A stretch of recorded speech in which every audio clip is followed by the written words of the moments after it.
दिले पाऊल विसावा.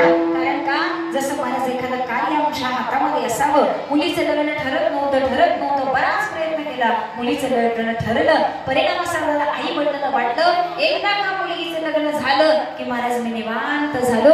हा निवांतपणा असा असतो महाराज. आता हे लग्न ठरेपर्यंत लग्न करेपर्यंत मुलगी जाईपर्यंत वडिलांच्या डोक्यावरती काय 20-25 किलोचा बोजा दिलेला असतो का महाराज? आई वडिलांच्या डोक्यावरती बोजा दिलेला असतो का महाराज? बोजा काही नाही, फक्त आमच्या मनानं ओढून घेतलेला हा बोजा आहे. त्यावेळी म्हणतो ज्यावेळी मुलगीचं लग्न होऊन मुलगी तिच्या घरी जाईल ना त्यावेळी या कार्यात मी आता निवांत होईल. महाराज निवांत म्हणजे नक्की काय हो?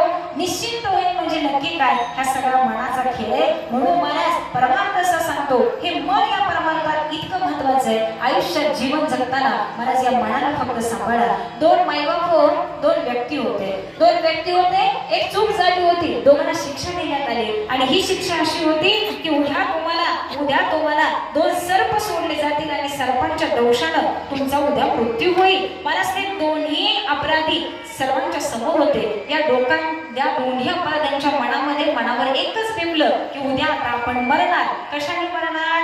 2 सर्प आपल्याला सोडणार आणि 2 सर्पांच्या दंशानं आपण मरणार. हे मनामध्ये पूर्ण दृढ झालं. परिणाम असा झाला दुसरा दिवस उजाडला.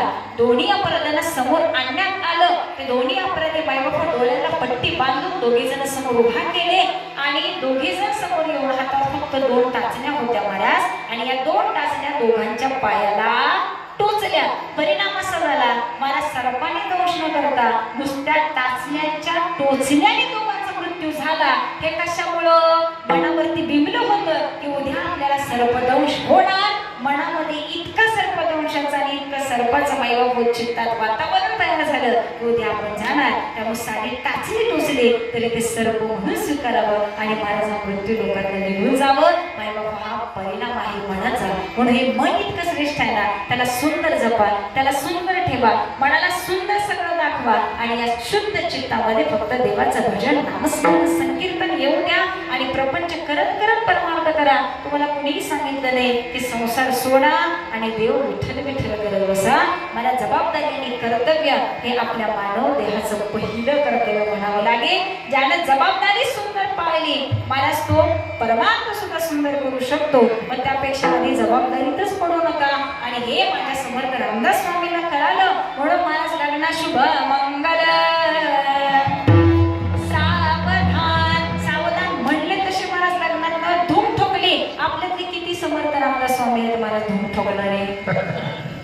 बसलेत काही तर कोणी सावधान शब्द त्यांना